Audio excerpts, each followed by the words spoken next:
नमस्कार, मैं हूँ आचार्य सावी सिंह। जून का महीना और धनु राशि की फाइनली बारी आ चुकी है, यानी कि अगर आपकी राशि सजिटेरियस है तो जून का महीना आपके लिए क्या कुछ खास लेकर आ रहा है, आज हम उसी की बात करने वाले हैं। सबसे पहले हम इस बारे में जरूर बात करेंगे कि आपकी राशि के स्वामी फाइनली यानी कि देवगुरु जुपिटर, देवगुरु बृहस्पति फाइनली अपनी उच्च राशि में ट्रांजिट कर रहे हैं। लेकिन ये ट्रांजिट आपकी राशि से अष्टम भाव में हो रहा है। अब अष्टम भाव में ये गोचर आपके लिए कितना फेवरेबल है, कितनी अपॉर्चुनिटीज लेकर आएगा, क्या आपसे दूर ले जाएगा, उन सभी चीजों को आज हम इन डिटेल डिस्कस करेंगे। लेकिन साथ के साथ आपको एक अच्छी रेमेडी भी देकर जाएंगे। इससे पहले हम इस महीने के पंचांग को देख लेते हैं, क्योंकि ये महीना एक इम्पोर्टेंट महीना है, खास करके हिंदू पंचांग के अनुसार। इस महीने के दौरान, इस साल के दौरान, ये साल अधिक मास का साल था और अधिक मास के वर्ष में, अधिक मास के साल में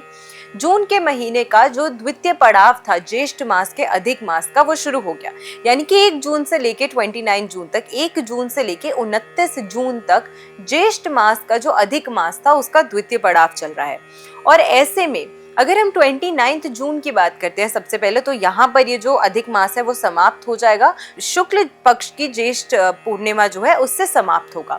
साथ के साथ में अगर हम बात करते हैं तो इस महीने के दौरान 11 जून को पुरुषोत्तम एकादशी का व्रत आएगा, 24 जून को गंगा दशहरा का पर्व मनाया जाएगा और 25 जून को फाइनली निर्जला एकादशी का व्रत आएगा। यानी कि ये महीना आपके कर्मों के सुधारने के लिए, आपके जीवन में प्रॉस्पेरिटी लेकर आने के लिए, धर्म से खुद को और ज्यादा जोड़ने के लिए, प्रेरित करने के लिए और अपने जीवन में कुछ नई चीजें, कुछ नई अपॉर्चुनिटीज को आकर्षित करने के लिए काफी महत्वपूर्ण साबित होगा। अब सबसे पहले अगर हम सजिटेरियस की बात करते हैं तो यह आपको पता ही है कि आपकी राशि के स्वामी जो है वो देवगुरु बृहस्पति हैं, जो कि 1 जून को अपनी उच्च राशि यानी कि कर्क राशि में गोचर कर रहे हैं। और आपकी राशि से ये राशि जो है वो अष्टम भाव में आती है। अब अष्टम भाव जो माना गया है ये एक गुप्त भाव माना गया है। ये एक ऐसा भाव माना गया है जो आपके जीवन में सडन उतार चढ़ाव लेकर आता है, सडन गेन्स, सडन लॉस भी लेकर आता है। और यहाँ पर जुपिटर का ट्रांजिट आपके जीवन में थोड़ी सी उथल पुथल, थोड़ी सी उतार चढ़ाव जो है वो डेफिनेटली लेकर आ सकता है, क्योंकि अष्टम भाव और जुपिटर वृद्धि देने वाले कारक माने गए हैं।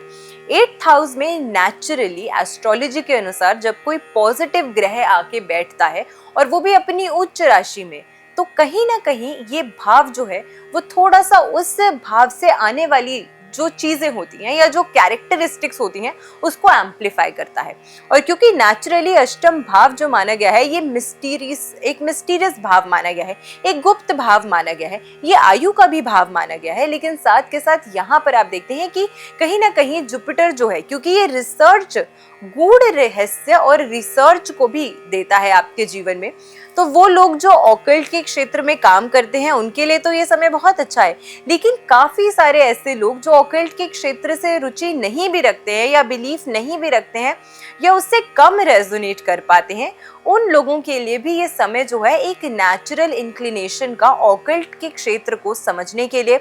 उसमें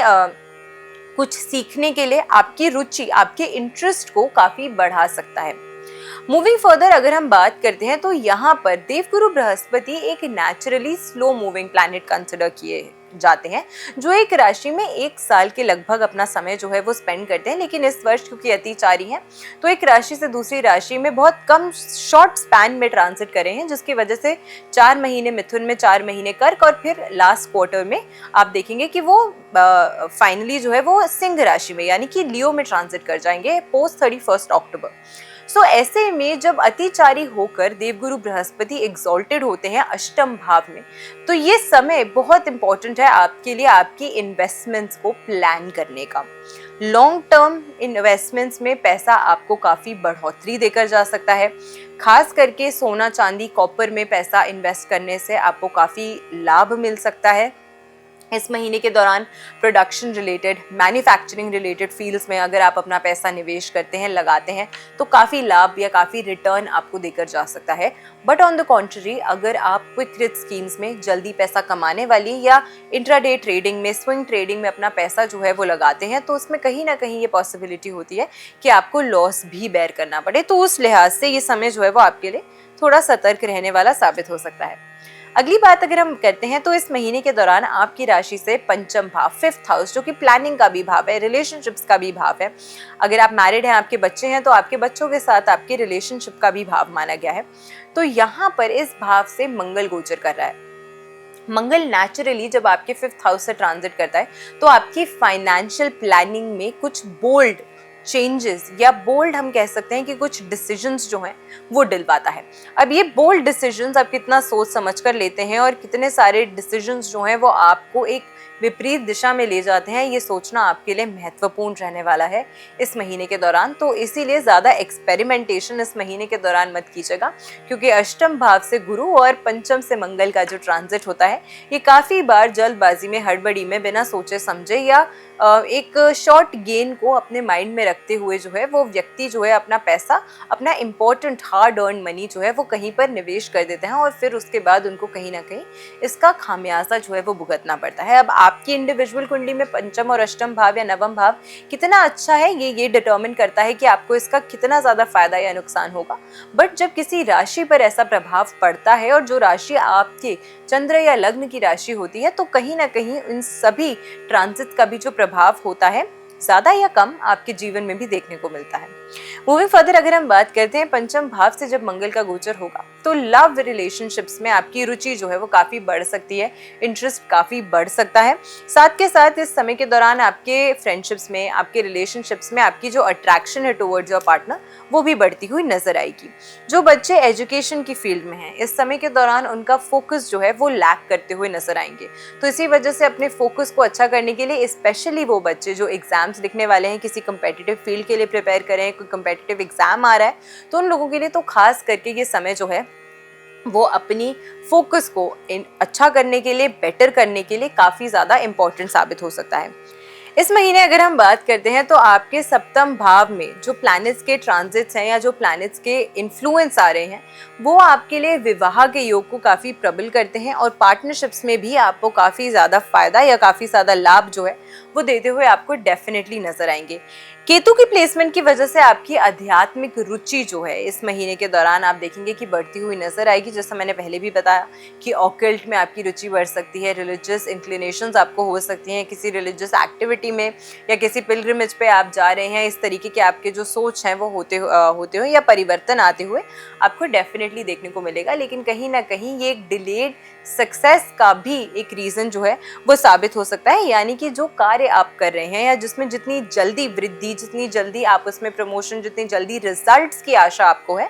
उसमें कहीं ना कहीं केतु की प्लेसमेंट से आपको थोड़ा सा डिलेज जो है उसका सामना करना पड़ सकता है।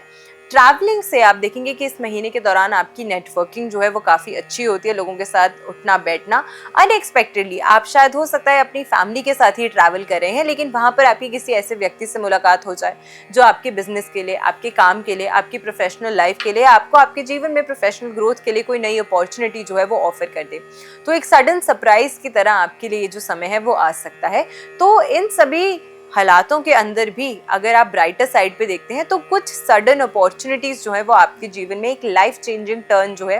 वो आपके लिए लेकर आती हुई नजर आएगी, क्योंकि यहाँ पर आपकी राशि के स्वामी देवगुरु बृहस्पति जो हैं वो सडन मिस्टीरियस भाव से ही गोचर कर रहे हैं। अब अगर हम इस महीने की रेमेडी की बात करते हैं कि ऐसा क्या है जो आपको खास इस महीने के दौरान जरूर करना चाहिए जिससे ओवरऑल आपके इस महीने की एनर्जी बेहतर हो। सबसे पहले इस महीने के दौरान आपको एक, अगर आपके घर के आसपास किसी मंदिर में केले का पेड़ है, केले का वृक्ष है, तो उसको आपको नियमित रूप से बृहस्पतिवार के दिन जल जो है वो जरूर अर्पित करना चाहिए। अगर आपके घर के आसपास कहीं पर भी केले का वृक्ष नहीं है तो ऐसे में आप एक नर्सरी से वृक्ष जो है वो खरीद के, एक पौधा जो है केले का वो खरीद के आप इसे बृहस्पतिवार के दिन किसी मंदिर में अगर आप डोनेट करते हैं या